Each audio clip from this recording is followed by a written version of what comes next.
حدثنا عبدان قال أخبرنا عبد الله قال أخبرنا يونس عن حدثنا وحدثنا بشر بن محمد قال حدثنا عبد الله قال أخبرنا يونس ومعمر نحوه عن نحوه الزهري الزهري أخبرني عبيد الله عبد الله عن ابن عباس رضي الله عنهما قال كان رسول الله صلى الله عليه وسلم أجود الناس وكان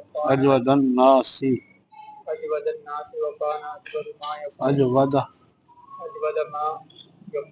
في رمضان حين يلقاه جبريل وكان يلقاه في كل ليلة من رمضان فيدارسه القرآن قال رسول الله صلى الله عليه وسلم أجود بالخير من الريح المرسلة. بسم الله الرحمن الرحيم.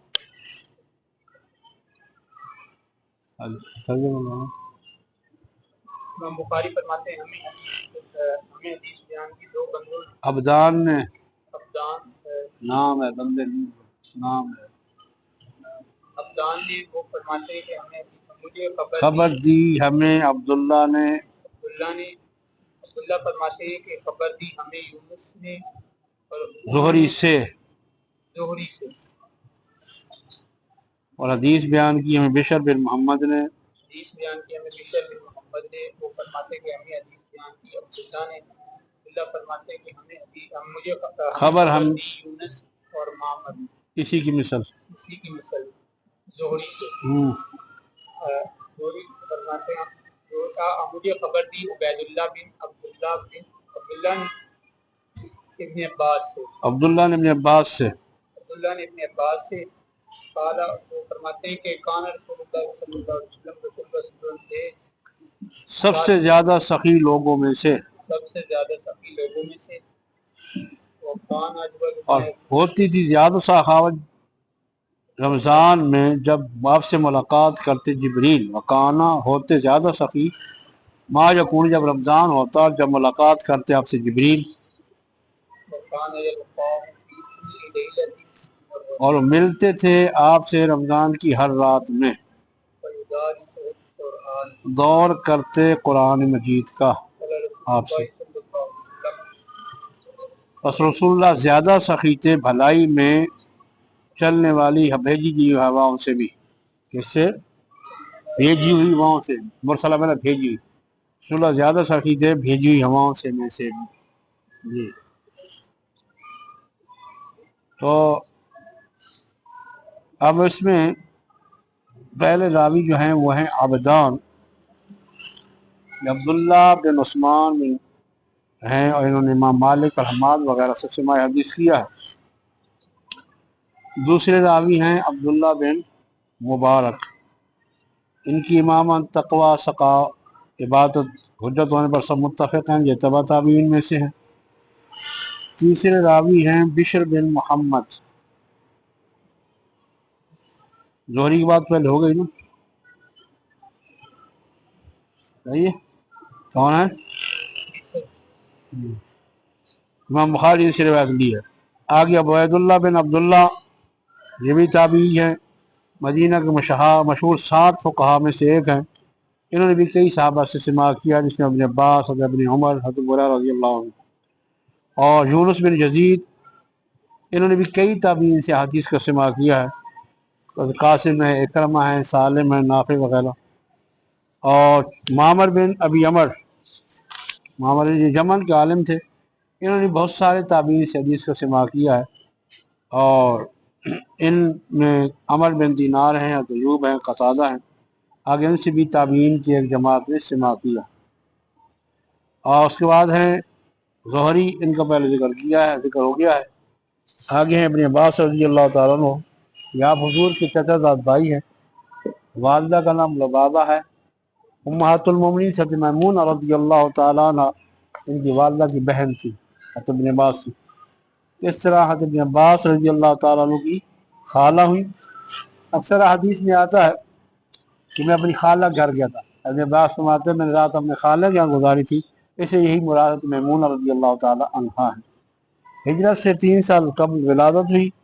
نبی کریم علیہ السلام جب دنیا سے تشریف لے گئے سب کی عمر مبارک تھی 13 سال۔ حبر و حاضر امت تھے، بہت بڑے عالم تھے، یہ حضور کی دعا کا ساتھ تھا جو نبی علیہ السلام کو دی تھی، اے اللہ علم اور حکمت عطا فرما۔ یہ حضور نے کیا فرمائی تھی؟ اللہ معلم کتاب الحکمہ، اللہ کی کتاب اور حکمت سکھا عطا فرما۔ تو یہ دعا تھی تو دعا قبول ہوئی۔ آپ حبر و حاضر امہ مانے۔ سیدنا فاروق اعظم رضی اللہ تعالیٰ عنہ آپ سے مشکل مسائل مشورہ کیے لیتے تھے اور فرمایا کرتے تھے ابن عباس طبقہ اکابر کے جوان ہیں، ان کو خدا نے سوال کرنے والی زبان اور سمجھنے والا دل دیا ہے۔ عبداللہ بن مسعود رضی اللہ تعالیٰ عنہ خود ایک جلیل قدر مفسر ہے، ان کا جو مرتبہ ہے اس سے اندازہ لگایا جاتا ہے، جو خود اس بارے میں فرماتے ہیں کہ قرآن کریم کی ہر آیت کے بارے میں جانتا ہوں کس کے بارے میں نازل اور کہاں نازل ہے، کس کے بارے میں نازل ہوئی ہو۔ اگر مجھے کسی ایسے شخص کو پتہ چلتا تھا جو مجھ سے زیادہ قرآن کے علم رکھنے والا ہوتا تو میں سواری کے ذریعے اس تک پہنچنا ممکن ہوتا تو میں ضرور پہنچتا، یعنی یہ آپ کا مقام ہے۔ لیکن اس باوجود عبداللہ بن مسعود عبداللہ بن عباس رضی اللہ تعالیٰ کے بارے فرماتے ہیں عبداللہ بن عباس کیا خوب مفسر ہیں، اگر ہمارے ہم عمر ہوتے، کیونکہ بچے تھے وہ بڑی عمر کے تھے، تو ہم میں سے کوئی بھی ان کی برابری کی ضرورت نہیں کر سکتا تھا۔ ہم میں سے 1660 حدیثیں آپ نے روایت کی، کتنی میں؟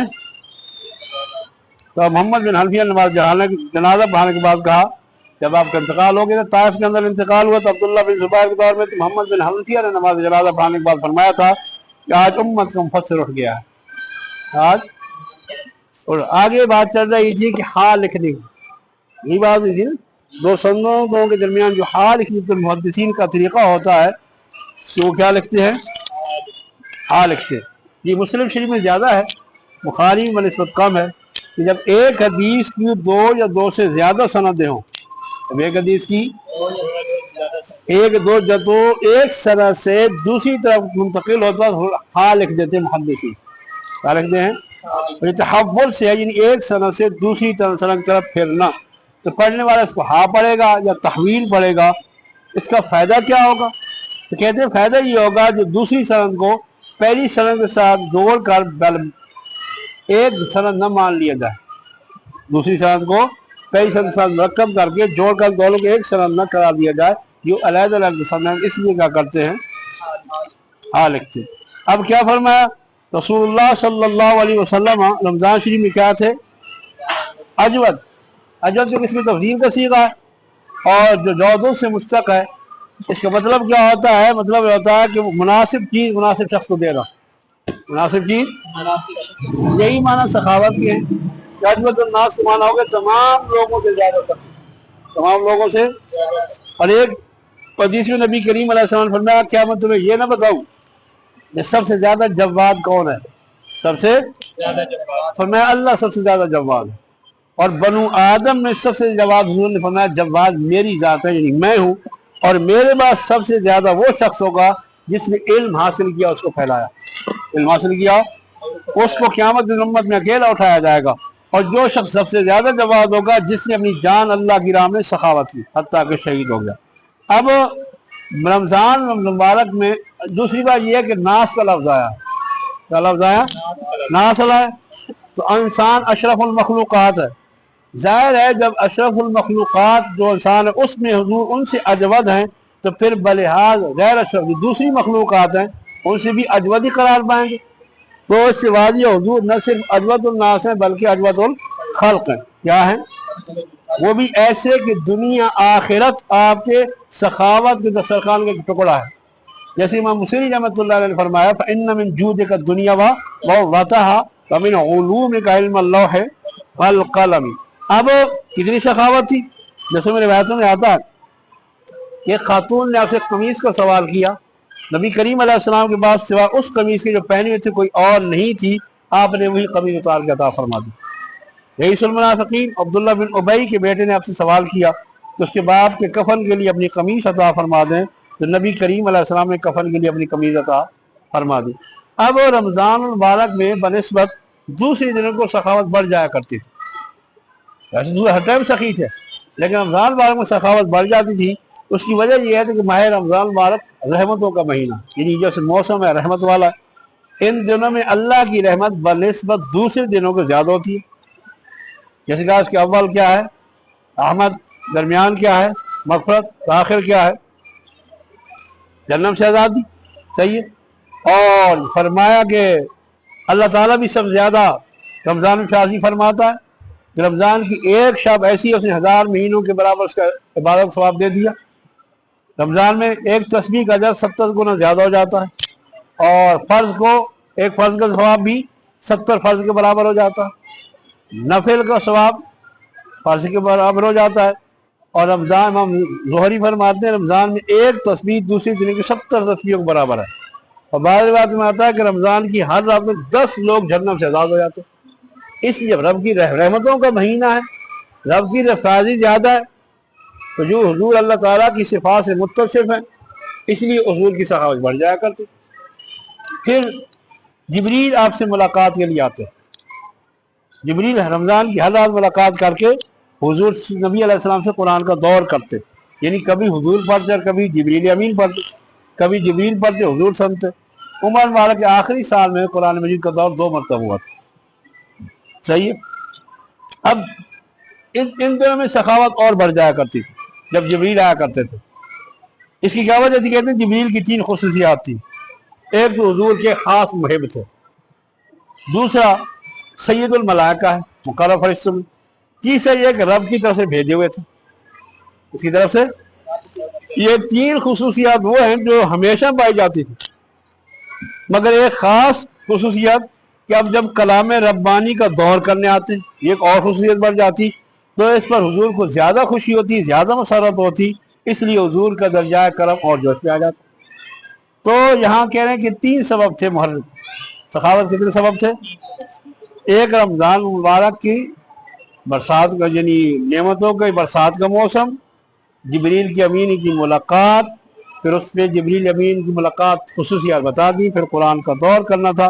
جب قرآن کا دور ہوتا نئے نئے اسرار اور رموز کا باب کھلتا، ان نعمتوں کو شکر کے بدلے نبی علیہ السلام زیادہ سے زیادہ سخاوت فرمایا کرتے تھے، صحیح ہے۔ اب رات کا ذکر ہے، فرماتے ہیں رات کے انتخاب کی وجہ یہ ہو سکتی ہے کہ جو سکون اور یکسوئی رات میں اثر ہو سکتی ہے وہ دن میں نہیں ہو سکتی۔ دن میں لوگ آنا جانا بھی لگا رہتا ہے اور معاملات بھی ہوتے ہیں، لیکن رات میں سکون ہوتا ہے۔ اور دوسرے ہوتے ہیں محب اور محبوب کی ملاقات کے لیے رات ہی انتخاب کیا جاتا ہے۔ سب سے بڑھ کر حضور جب بات تھے پھر کیا فرمایا رمضان میں سخاوت اور بڑھ جاتی، اور پھر کیا فرمایا جب جبریل رمضان کی رات میں آتے قرآن دور کرتے اور بڑھ جاتی۔ یہ ترتیب ہے، عام دنوں میں سخاوت ہوتے رمضان میں اور بڑھتی، اور جبریل بھی آتے اور زیادہ بڑھ جایا کرتی تھی۔ اخیر میں نبی علیہ السلام کے بارے میں فرمایا حضور کی جو سخاوت تھی بھیجی ہواؤں سے بھی زیادہ سخی۔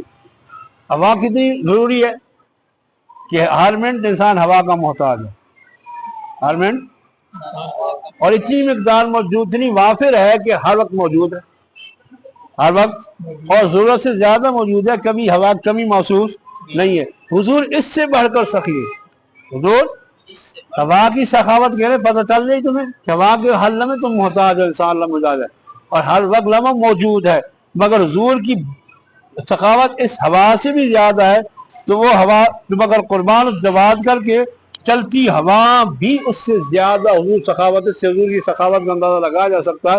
اس لیے حضور نے دنیا میں بھی کرم فرمانا ہے اور آخرت میں بھی کرم فرمانا ہے، دنیا میں بھی۔ اب حدیث مطلب یہ ہے کہ سخاوت اچھی چیز ہے، سخاوت کرنی چاہیے، کہ مومن کو سخی ہونا چاہیے۔ مومن کو جو سخی ہوگا وہ رب کے بھی قریب ہوگا اور جنت کے بھی قریب ہوگا اور لوگوں کے بھی قریب ہوگا۔ رمضان المبارک میں سخاوت زیادہ کر دینی چاہیے۔ پھر ساتھ یہ بھی ثابت ہو گیا کہ جن دنوں کو شرعی خصوصیت حاصل ہو جائے، جن دنوں کو ان میں سخاوت زیادہ پسند ہوتی ہے، پسندیدہ ہے، اور جن میں کوئی نعمت ملے، جن دنوں میں کوئی نعمت مل جائے ان دنوں میں سخاوت زیادہ ہونی چاہیے۔ یہ ایام میں سخاوت اللہ کو بھی محبوب ہے۔ تو سب سے بڑی نعمت ربیع الاول شریف، وہ بھی ربیع الاول میں ملی، اس لیے اس ربیع الاول شریف میں زیادہ سخاوت کرنی چاہیے، حضور جیسی نعمت اللہ نے عطا فرمائی۔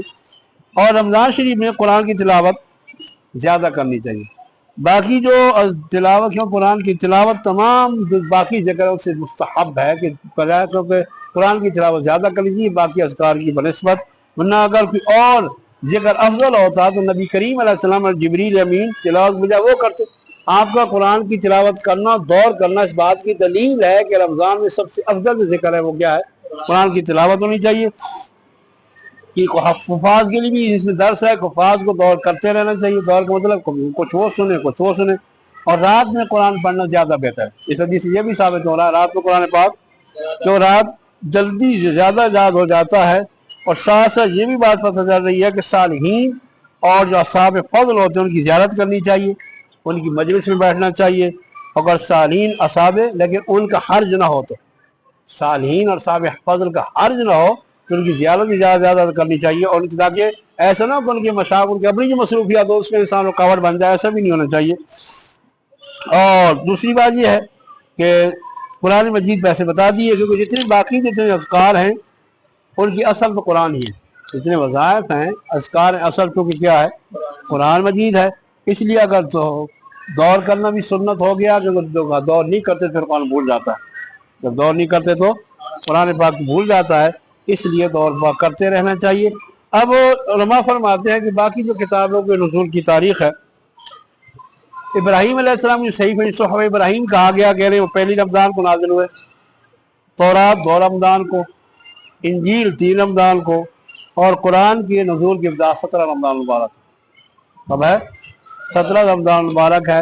تو اشقان یلقاہ بکل لیلۃ سے ثابت ہو رہا ہے جب برکت والی پہلے بات ہو گئی ہے کہ برکت والے دن میں یاد رکھنی چاہیے سخاوت زیادہ۔ حدیث کا مطلب یہی خلاصہ یہی نکلے گا کہ آپ دنوں میں سخاوت کرتے رہنا چاہیے، لیکن جب خصوصی نعمت مل جائے اس میں انسان کو سخاوت زیادہ کرنی چاہیے۔ اور پھر رمضان المبارک میں یہ ہمدردی کا مہینہ، خیر خواہی کا مہینہ ہے، تو ہمیں اس میں زیادہ خیر خواہی کرنی چاہیے۔ جب اللہ زیادہ فیاضی فرما رہا ہے تو حضور کیونکہ وہ صفا سے متصف ہے، حضور کی فیاضی سخاوت بڑھ رہی ہے تو ہمیں بھی حضور سے تعلق ہے، تو ہمیں بھی حضور کے طریقے پہ چلتے ہی سخاوت بڑھانی چاہیے۔ جب سخاوت بڑھا دیں گے تو حضور کا قرب نصیب ہوگا، کیونکہ جب حضور کے طریقے پہ چلیں گے تو حضور آپ کے طریقے پہ چلنے والوں کو پسند فرماتے ہیں، تو پھر کیا ہوگا؟ حضور کو قریب ہو جائیں گے۔ جب حضور کے محبوب بن جائیں گے تو اللہ کے محبوب بن جائیں گے۔ تو خصوصاً رمضان مبارک کا ایک مقصد ہی یہی ہے اس کو رمضان روزے فرض کرنے کا کہ انسان کے اندر خیر خواہی کا جذبہ پیدا ہو، اپنے مسلمان بھائیوں کے ساتھ کیا کرے؟ خیر خواہی کرے، ان کے لیے زیادہ سے زیادہ نفع کا اسباب پیدا کرے، ان کی مشکلات کو دور کرے، اور جو اللہ نے عطا فرمایا اس کو حضور رب کے نام پر خرچ کرے گا۔ تو اللہ کے نام پہ خرچ جتنا انسان کرتا جاتا ہے اس میں اضافہ ہوتا ہے، کمی نہیں۔